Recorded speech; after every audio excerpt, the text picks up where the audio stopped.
Le rendez-vous du Moyen-Orient et du Maghreb, bonsoir, des racines et des ailes pour que s'envole à nouveau la relation israélo-marocaine qui fêtera cette année le premier anniversaire des retrouvailles et des racines, celle d'un très long passé judéo-marocain en terre marocaine. Pour la première fois dans l'histoire des relations entre les deux pays, eh bien, des fouilles archéologiques, vous le voyez, conjointes se sont déroulées fin novembre. C'était sur le site d'une ancienne synagogue au sud-est d'Agadir. On sera avec Yuval Yikotieli qui est avec nous, Orit Waknin également à Tel Aviv, et puis en duplex depuis Tiznit dans le sud du Maroc avec l'anthropologue et architecte Salima Nagy.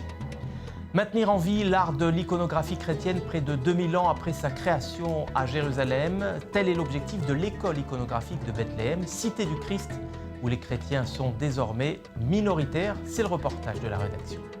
Et puis dans les territoires palestiniens, les centres d'accueil pour femmes victimes de violences conjugales ne désemplissent pas. On essaiera de comprendre pourquoi avec Johanna Binder. Enfin, pour terminer, comme chaque semaine dans la dernière note, un concert doublement inédit, liturgie ashkénaze et séfarade sur une même scène, une fusion audacieuse interprétée par deux femmes, Françoise Atlan et Sofia Falkovitch, sœurs, dames, le temps d'un concert donné ce dimanche à l'Écuge, l'espace de culture universitaire du judaïsme d'Europe.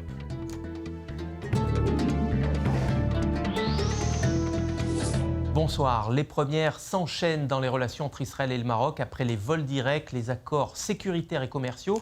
L'archéologie est désormais au cœur de la reprise entre Rabat et Jérusalem. Du 21 au 25 novembre dernier, chercheurs israéliens et marocains se sont donné rendez-vous. C'était dans la commune saharienne d'Aguer de Tamanart, à plus de 240 km d'Agadir, pour entamer des fouilles sur le site d'une ancienne synagogue. Un projet qui est né de la collaboration entre l'INSAP de Rabat et l'université Ben Gurion. On est avec les chercheurs pour en parler. Justement, avant ça, on regarde ce petit extrait. Donc ici, nous sommes à l'entrée du village d'Aguer. Et donc nous allons nous diriger vers le Mellah et vers la synagogue.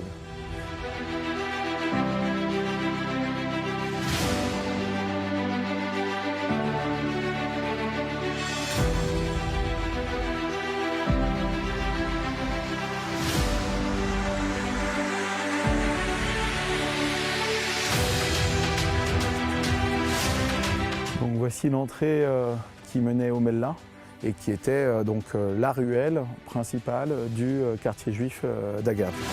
Voilà des images qui nous ont été gracieusement envoyées par l'Observateur du Maroc et de l'Afrique. Ils nous reviennent tout droit donc des oasis marocains au port de Jaffa. Yuval Yikotieli, bonsoir à vous, et Orit Waknin, bonsoir.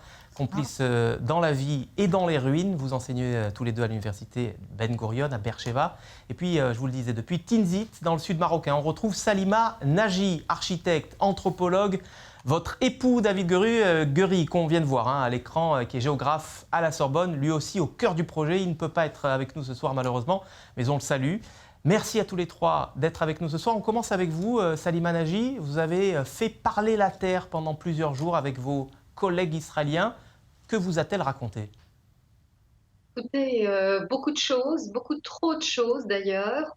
Une très grande fragilité que nous connaissions, que nous redoutions, puisqu'il venait d'y avoir des pluies attendues depuis 7 à 8 ans dans une région extrêmement aride.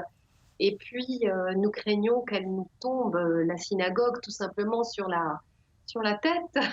Donc, il a fallu très tôt consolider, mais nous ne voulions pas empêcher que le sol parle d'abord aux archéologues et après aux autres dans l'équipe. Ouais. Yuval Yikotieli, cette synagogue, elle a subi les assauts du temps, on vient de le voir avec Salima Nagy, mais aussi les assauts des pilleurs. Cette synagogue a été abandonnée il y a 50, 60, voire 70 ans. Pendant ce laps de temps, personne ne s'y est rendu. Quand nous avons commencé les fouilles archéologiques, nous avons constaté qu'une couche de poussière s'était accumulée jusqu'à un certain niveau, au-dessus duquel tout était recouvert de débris. Des objets jetés et cassés, mais aussi des morceaux de murs et bien d'autres choses encore. Alors justement, Orit Waknin, au milieu des décombres, qu'avez-vous réussi à exhumer de ces vestiges? Beaucoup de choses intéressantes, c'est vraiment une fouille d'urgence. Elle s'inscrit dans le cadre d'une longue recherche sur la vie sociale, sur l'écosystème, si l'on peut dire, au sein des oasis du désert du Sahara, avec leur culture juive particulière. Ce que nous voulions faire, c'est sauver le plus rapidement possible cette synagogue en passe de tomber en ruine. Les textes que nous avons trouvés sur le site, vraiment par hasard, même si dans la région on connaissait l'existence de ces textes, mais personne n'y a presque jamais touché. Notre but a été de tout sortir le plus rapidement possible pour protéger le site du pillage et de la destruction. Je ne sais pas si c'est de la chance, la baraka comme on dit, mais pendant 7 ans, pas une goutte de pluie n'est tombée sur cette zone. Un jour avant que nous arrivions, il y a eu des précipitations qui ont bloqué Salima et David sur le chemin vers la synagogue. On a cru au début que ça allait nous nuire, mais en fait, ça nous a beaucoup aidés. Petit à petit, nous avons vu que les quelques textes que nous avons exhumés constituaient la couche supérieure d'un grand ensemble de textes. C'est habituel dans les synagogues de trouver des rouleaux de Torah. Et quand il s'agit de textes sacrés qui ne peuvent pas être détruits ou jetés, car ils contiennent le nom de Dieu ou des bénédictions même sur des choses de la vie quotidienne, pour nous les historiens... Donc il y a une série de textes sur la vie quotidienne, ce qui, pour nous historiens, est ce qu'il y a de plus émouvant, voire des lettres personnelles par exemple. Ce qui est également intéressant et qui correspond à ce que nous connaissons, c'est la forte culture kabbalistique dont les Juifs de cette région étaient imprégnés. Nous avons trouvé de nombreuses amulettes. C'est l'histoire des Juifs des oasis marocains qui se dévoile à nous, Salima Nagy. On est loin des grandes villes et de leurs mélas qui n'ont pas révélé tous leurs secrets, j'imagine, mais qui ont quand même été étudiés très longuement. Non, je pense que justement, on a une grande lacune et que l'intérêt de cette recherche, puisque je suis architecte mais aussi anthropologue, c'est de réfléchir à tous ces réseaux qui ont innervé ces régions.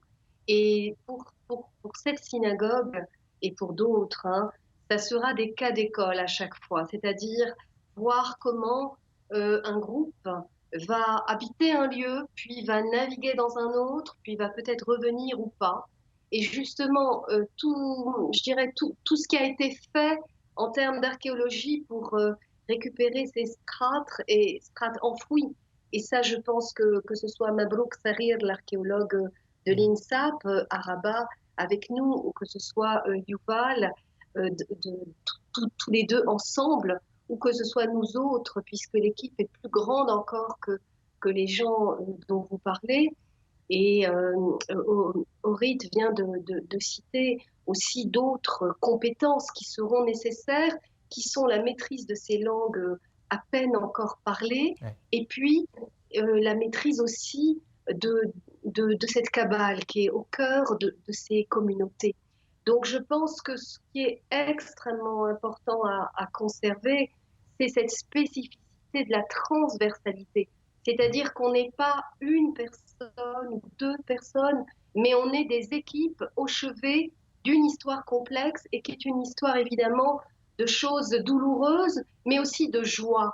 Parce que pour cette région du monde, il y a eu énormément de brassages, énormément une histoire très complexe. Donc c'est important pour nous d'essayer avec le maximum d'objectivité par rapport à une période assez loin, de comprendre ce qu'il en est. Yuval Yekutieli, comme souvent, la présence des Juifs a souvent un rapport immédiat avec l'histoire du commerce de la région. Expliquez-nous ce que vous avez trouvé et qui vous laisse croire que les Juifs ont rempli un rôle important dans le commerce de la région. Cette zone se trouvait aux marges du Sahara, au Maroc. C'est à la porte de l'Afrique. Des chemins marchands traversaient le désert en passant par le Niger et Tombouctou. C'est par là que les marchandises étaient transportées via les oasis du Sahara. De là, ils continuaient vers les plages occidentales en direction des Saouira et d'Agadir et d'autres lieux.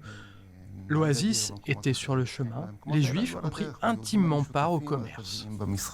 Allez, honneur à notre hôte marocaine pour finir. Salima Nagy, ces fouilles, c'était une première, certainement pas la dernière, j'imagine. Parlez-nous de vos projets. Je crois que vous allez vous retrouver avec vos collègues israéliens. Ce sera au mois de février prochain. On a prévu de faire plusieurs fouilles, de terminer un point de celle-ci, d'enchaîner sur une autre, et puis on a une summer school qui va prendre le relais. Le grand intérêt, je pense, de ce projet, en effet, c'est qu'on est dans le contact avec les gens, on est dans l'idée qu'on va ensuite faire ce lien qui ne sera pas uniquement académique. Si vous voulez, on est sur ce pont, et cette terre qui parle, pour citer votre beau titre, c'est aussi faire le lien et donner aux gens à voir. Alors, je ne sais pas encore exactement quelle forme, parce que on est en train de construire tout ça, on a plusieurs possibilités, je pense qu'il y aura plusieurs visages. Nous avons déjà eu un contact avec une autorité sur une région juste à côté pour qu'on s'occupe de faire une autre maison de la mémoire. Et c'est vrai qu'on est dans ce public élargi, on doit aussi donner et peut-être remercier Hervé Lévy qui a permis aussi que tout ceci se fasse. Président de la communauté juive d'Agadir. Hein. Voilà, on travaille avec la communauté pour une communauté élargie. Je pense que cette conscience de cette responsabilité à la fois historique, à la fois sociale, de faire le lien est très fort dans notre équipe. Elle explique aussi le soin avec lequel à chaque étape a été avancée.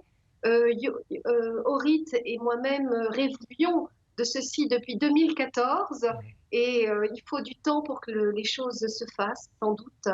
Kteb, d'abord on peut dire qu'on est dans les bons.